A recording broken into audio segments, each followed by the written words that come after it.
Okay, no problem. Thank you. This is something new for me as well. Oh, good. Let's see. I think uh let's see. It's waiting to go live, I think. It takes a couple of seconds. Okay, it looks like we're live right now. We'll give it a few minutes to let people join. In the meantime, so you are in Cape Town. How is Cape Town today? Windy, apparently. I could hear the wind rumbling in the background. Hi, Mark. Yes, no, Cape Town is good most of the time. It's summer, so I've been enjoying the weather quite well. But yeah, usually this time of the afternoon, it's super windy. Yeah, but it's all good. And how's it on your side? World headquarters here in Denver, always sunny in Denver. And it is sunny and beautiful today, despite the world falling apart around us. um, but we'll give it just a few minutes before we start to let more people join. But again, thanks so much for doing this, and we'll go live. Let's give it maybe 30 more seconds or so. Okay, perfect. No problem. And thank you for having me back on the show. It's always good to chat. Well, one of my favorite things about speaking with you, Zainab, is that you are a regular Global Dispatches podcast listener. And one of my favorite things about doing this show is when the audience are the expert. I think it just kind of goes to show how high touch and expert our audience are. So thank you for being a listener to the show and also being a frequent guest. Yeah, no, I'm happy to have been converted from guest to from listener to guest. Well, we'll have to convert more of you out there. But let's begin. So Zainab, let's start by introducing ourselves. My name is Mark Leon Goldberg. I am the editor in chief of Global Dispatches, the host of the Global Dispatches podcast. I run Global Dispatches on Substack, and this, of course, is being recorded live on Substack. Okay. Yeah, my name is Zaynab Hoosen. I'm an Africa analyst at a company called Pangea Risk, and I am based in Cape Town. So I mainly cover economic, political, and security developments across sub-Saharan Africa, with a specific focus on East and Southern Africa. And today we are going to be speaking of all of those things that are within your realm of expertise. So, Zainab, over the last week or so, a rebel group backed by Rwanda, known as M23, has captured the major city in eastern Congo of Goma. This is a major hub of about 2 million people. The M23 group has subsequently pledged to go all the way to Kinshasa, the capital of the Democratic Republic of the Congo, and topple the government there. So before we get into these latest developments, can I have you just explain to listeners, to viewers, who are the M23? So, the M23 is a rebel group that is based in the Eastern Democratic Republic of the Congo, the DRC. And the group's longer name is the March 23 movement.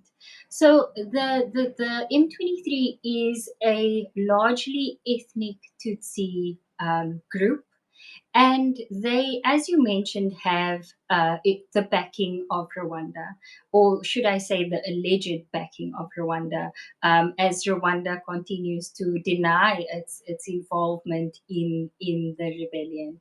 But So it's like well documented at this point that Rwanda is fomenting this group, is supporting this group, and they're actual like Rwandan troops now in Eastern DRC. So it's worth, I think, dispelling Rwanda's denial of the fact that it supports this group. yes, and what we've seen over the past week as events have escalated in Goma and in North Kivu as a whole, we've actually seen the international community take a more bold stance on its accusations towards Rwanda, and they have been more blatant than what we have seen over the past couple of years.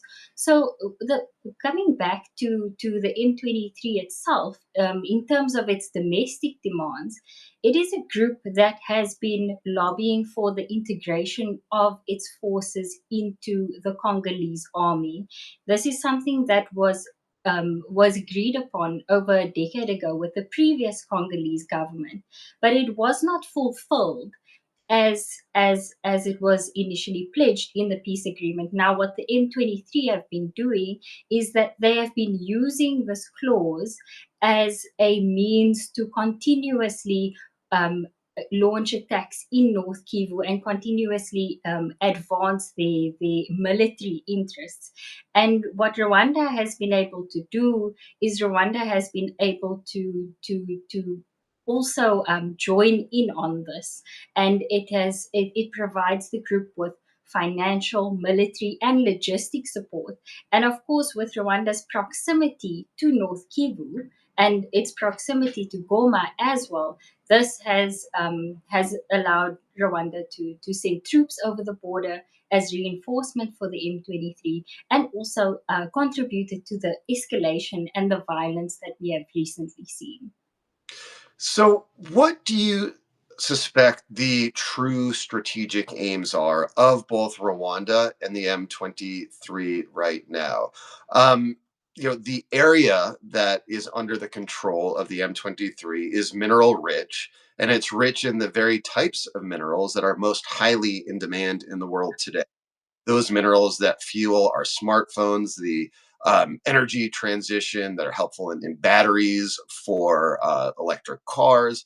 All of the kinds of minerals that are in highest demand today are really located, or many of them are located in this part of the world.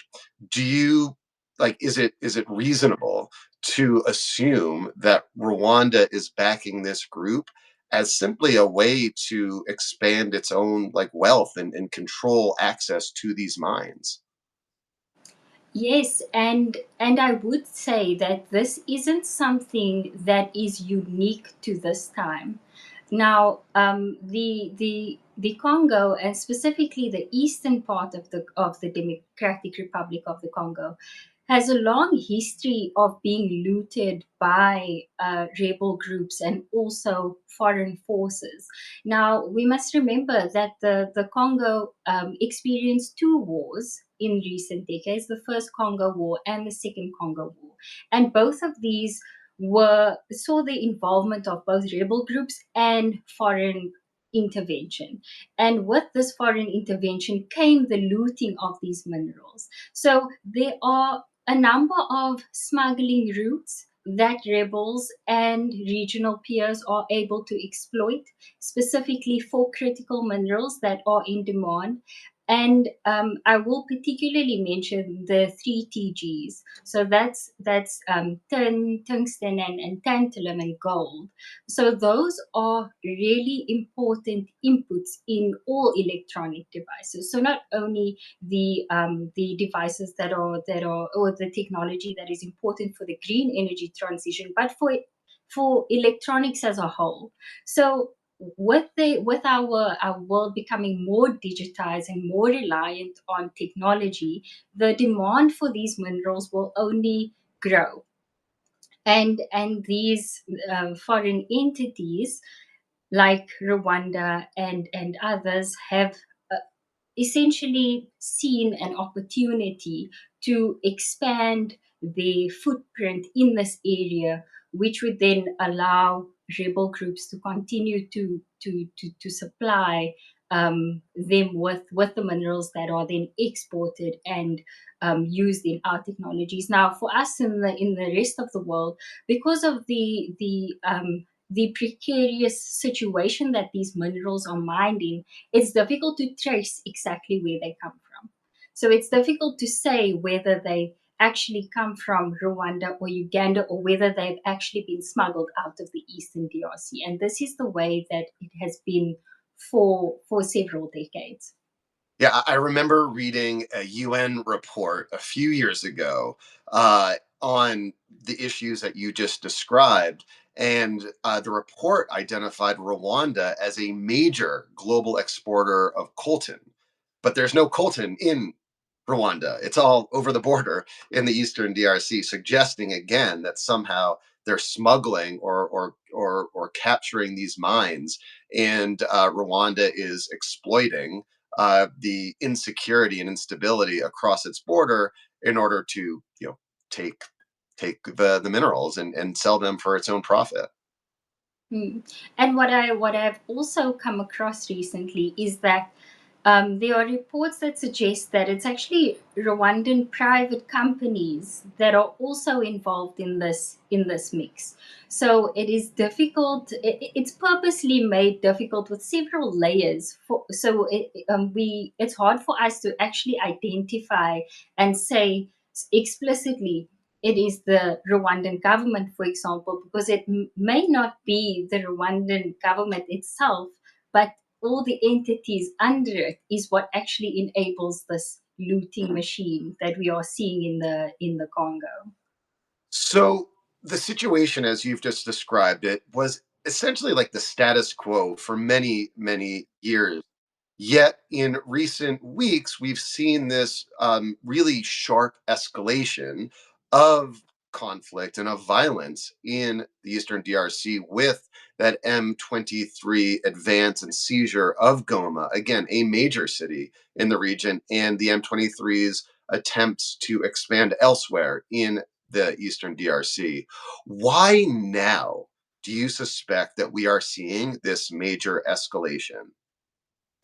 So, Mark, apart from the past couple of years, the M23 seizing territories across North Kivu, as you mentioned, this was kind of the status quo. So, since late 2021, the group researched and they captured some territories.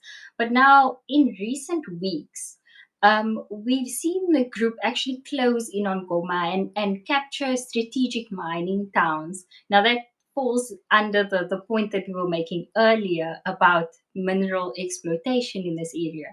But if we zoom out and we take into account what's happening globally, so the US had an election in November, We did? and and during the time of the M23's more aggressive offensive in the region, the US was going through a transition, and quite a peculiar one, I will say. So much of the world's attention was going more towards what is going to happen in the US, and the US was itself was under a transition.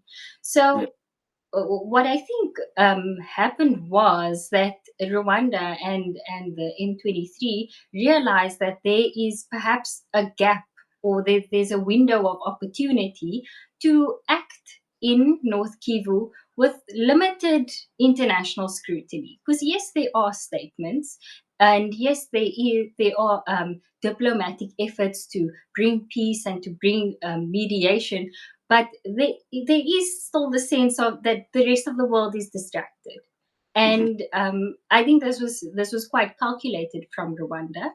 But then also, if we take into account the actual climate in the eastern DRC right now, it is the dry season. So the eastern DRC is quite a dense rainforest. So during the dry season, it's a lot more easier to navigate the forest and navigate the area as they need to in order to expand. So it was merely just an overlap of these factors that made it an opening window for the M23 to capture Goma. So we are speaking on February 5th. I just have to consult my calendar. It's February 5th right now. Can you just walk us through the events of the last week or so, and where things stand right now as we're speaking? So what we've seen after the capture of Goma on the 26th of January, we then saw the M23 group march southwards towards Bukavu. So Bukavu is the regional capital of South Kivu, province, which is the neighboring province of North Kivu. So they intended the M23 stated they intend to expand southwards and then westwards towards Kinshasa. So now, as they were marching southwards, there was some pushback from the Congolese army and the Burundian army, which is already stationed in South Kivu for its own national interests, and they managed to push the M23 back. So then, after that happened, on the 1st of February, the or sorry, not the 1st, the 3rd of February, things are unfolding so quickly. The M23 then declared a unilateral ceasefire. So they said that this ceasefire was for humanitarian purposes, but it is more likely an opportunity to regroup after a bit of a setback in the southward mission. So now what they've done is they've now retreated, but they are still holding their positions in North Kivu. So this includes Goma, this includes Sake, this includes also Minova in South Kivu. It includes Rubaya, which are all major mining towns. And also, as you mentioned, Goma is a trade hub. So Goma is basically the entry point of the DRC from the eastern side. So they're controlling everything around there right now. So correct me if I'm wrong, and you might need to give just a brief geography lesson. But so, as you described, the M23, the Rwanda backed rebel group, is in control of most of North Kivu, which is where Goma, that major hub, is. It's seeking to expand its control to South Kivu, where there's a major city of Bukavu. And again, correct me if I'm wrong, but if they are able to capture both North Kivu and South Kivu, that would essentially be Rwanda's border with the DRC. And to me, this strikes such a profound resemblance to what Russia did in Ukraine before the full scale invasion, which was to just basically capture parts of eastern Ukraine along Russia's border in a transparent attempt at territorial expansion, and then, of course, years later, tried to topple the government of Ukraine. Seems to be kind of what's happening here. Yes, and it comes as no surprise that Rwanda has a history of looting those minerals that actually lie along the border. So with it might not be that Rwanda intends to physically expand its borders the way that Russia intends to, but Rwanda does want to gain more control of that area, because we must remember the borders in Africa are really porous. It's difficult to really tell where the line is drawn. So it's not perhaps necessary to have an explicit expansion of Rwanda, but that doesn't mean Rwanda can't control those areas without that territorial expansion, because of how the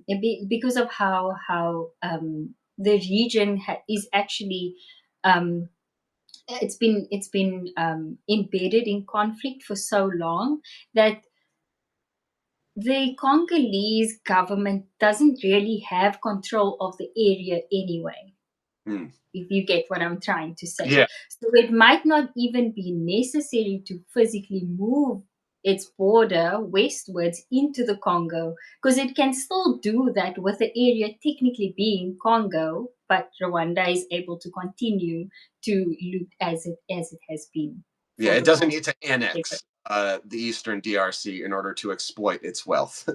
um, Exactly. As you noted, the situation as it stands now is a unilateral ceasefire was declared by the M23, but everyone I've talked to, including just presume this to be an opportunity for the M23 to regroup after a battlefield setback. So that is where things stand now. The situation is just extremely volatile throughout the DRC. As we mentioned earlier, the M23 has threatened to march on Kinshasa and topple the government of the DRC. What opportunities do you see exist today to uh, to reduce the violence and to potentially, stop this this group from cementing control over Eastern DRC? So, apart from the regional summit that will take place in Tanzania on Friday, this will be a joint summit between the East African Community, the EAC, and the Southern African Development Community, SADC.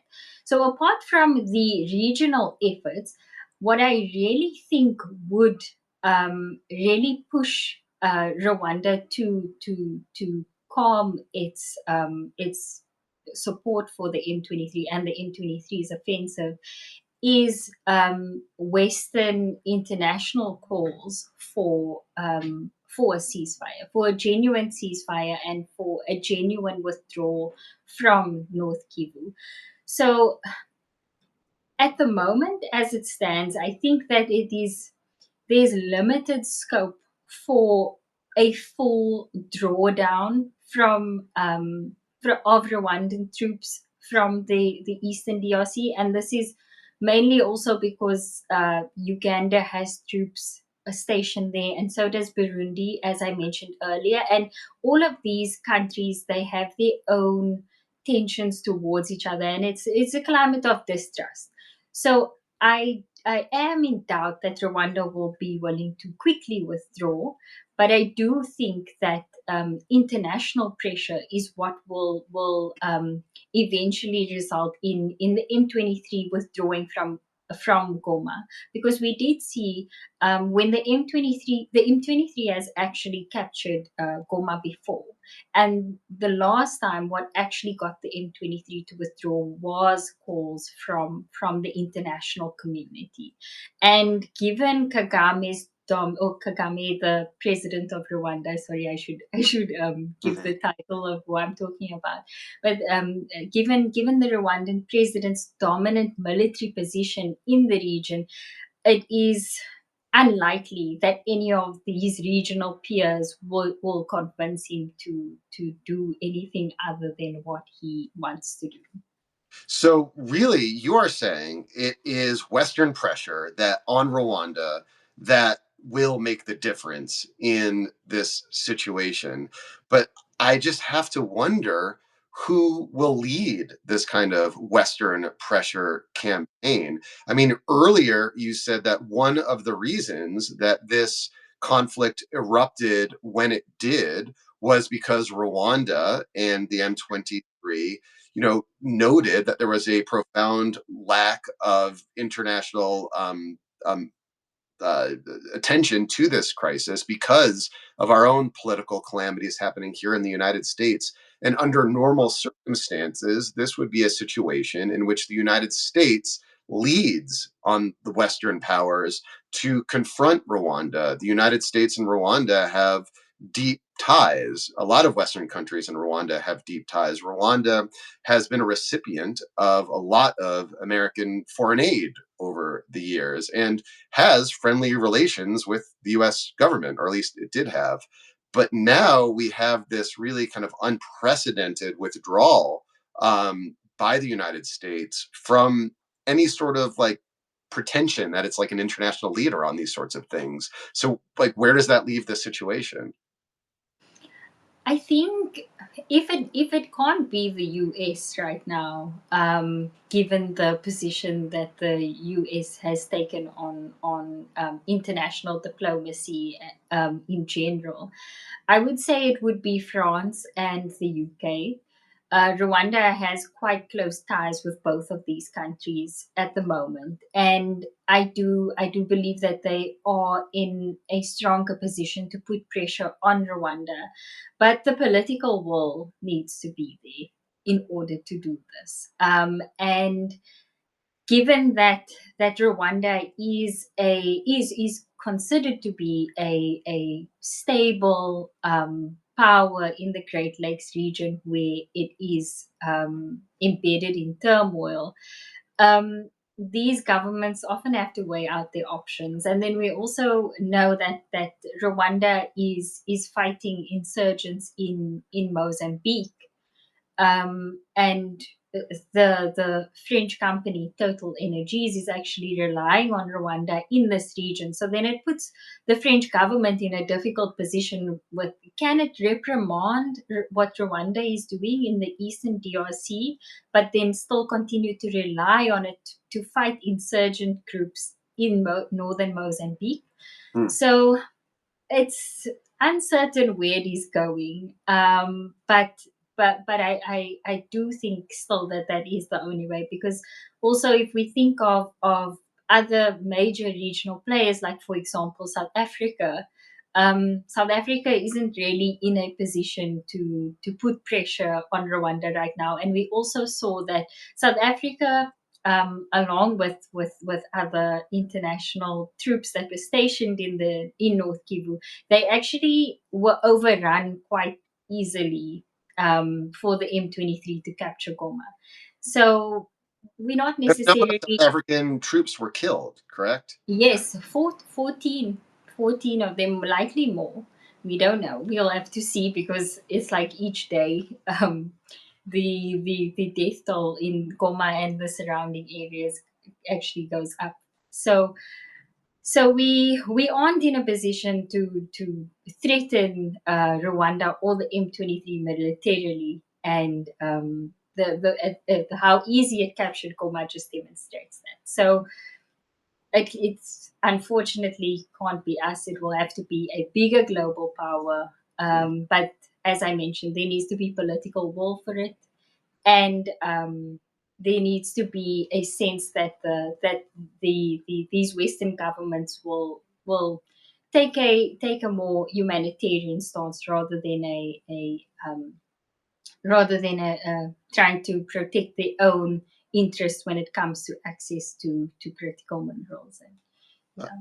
So we are speaking again on February 5th. In the coming days or weeks, are there any events on the ground or international moments or inflection points that will suggest to you the trajectory of this crisis? So, um, what I think could basically indicate that the conflict is going to escalate more would be more troops coming over from Uganda, and more regional intervention, more, let's say, covert regional intervention, and then also more troops from Burundi, because this would then spell another the full blown regional conflict on Congolese soil. Hmm. That is the downside scenario, that I see happening. And we did see that there are early reports that Uganda has actually sent 1,000 more troops, close to the where the M23 is stationed. So this could spell an escalation, but um, also, an upside scenario perhaps would be that if there is some kind of agreement at the joint summit in Tanzania on Friday, the 7th of February, if there's an agreement, of the with regards to the cessation of hostilities, and also an agreement on the Congolese government's part to negotiate with the M23 and hold dialogue, then we might see a more simmering down of the current violence in North Kivu. Let's take just a minute to see if there are any questions from the audience that's joining us on the live stream. So if you have a question, type it in now and I will put it to Zainab. And we'll give just a moment for people to gather their thoughts. Um, as people are gathering their thoughts, can you just very briefly describe Uganda's interest here? Why might Ugandan troops be sent over the border? So Uganda has been involved in a joint military operation with the Congolese army since 2021, since around the same time that the M23 resurged. So Uganda and Rwanda have both fought against the DRC in previous conflicts. So they are, both have a history of being involved in both wars, in the first Congo War and the second Congo War. But they also have quite a volatile relationship. This is Uganda and Rwanda. So they go through phases where they are allied, but then they'll accuse each other of spying, of espionage, and it's most likely because they both are involved in minerals extraction in the eastern DRC. So much of the tensions is overtly explained as diplomatic kind of tensions, but it's due to their involvement and the competition for minerals in the eastern DRC, and also for control and power in that area. So now they have been recently. What we've seen is that they have enjoyed a good relationship with the Congolese government, but Rwanda is not the same, and this has contributed to mistrust between these two governments. Um, so we have a couple of questions from the audience. I'll take one from Monty McMurtry. I'll slightly rephrase it though. What impact on the conflict dynamics in the Eastern DRC um, do you see stemming from the U.S. foreign aid freeze and the dissolution decapitation of USAID? Will that have any impact on the Eastern DRC? So the it will have an impact in terms of the humanitarian response. Thousands of people have been displaced just in the past week, 2 weeks since the M23 seized Goma. So this is an area where civilians rely on internally displaced camps for refuge, and with the aid cuts, this will limit humanitarian organizations' ability to effectively respond to the humanitarian disaster that comes out of the violence. And finally, a question from Maya Plens, who writes the UN Brief Substack, which everyone should subscribe to. What American companies operate in the region? Do you know? Do you know the answer to that? I'm not entirely sure about which American companies specifically operate in the Eastern DRC, but we did see last year that the Congolese government accused Apple, or the subsidiaries of Apple in France and Belgium, of using conflict minerals, that and the criminal case specifically referred to the three TGs that we were talking about earlier. So as I mentioned before, the mining in this area the mining in this area takes place under really difficult to trace conditions. So it might not be that the companies explicitly know that where they are getting the minerals from is from a conflict zone, because it's so difficult to trace.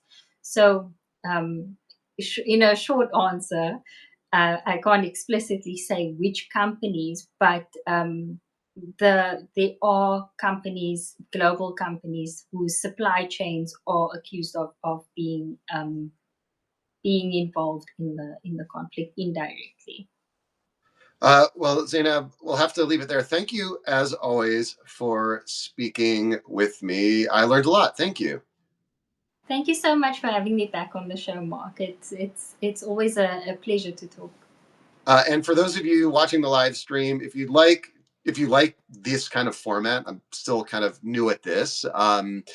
Please let me know, and we could do more of these. And I have one scheduled tomorrow with Yaroslav Trofimov, the Wall Street Journal's national security reporter, who's Ukrainian, who's in Ukraine, to discuss what's happening in Ukraine today and the impact of the American election on the conflict in Ukraine and the politics of Ukraine. So stay tuned for that tomorrow. And again, if you like this, if you're watching the live stream, please consider getting a monthly paid subscription to Global Dispatches so I can keep doing this. Thank you, and we'll see you next time. Thank you. Bye. Bye.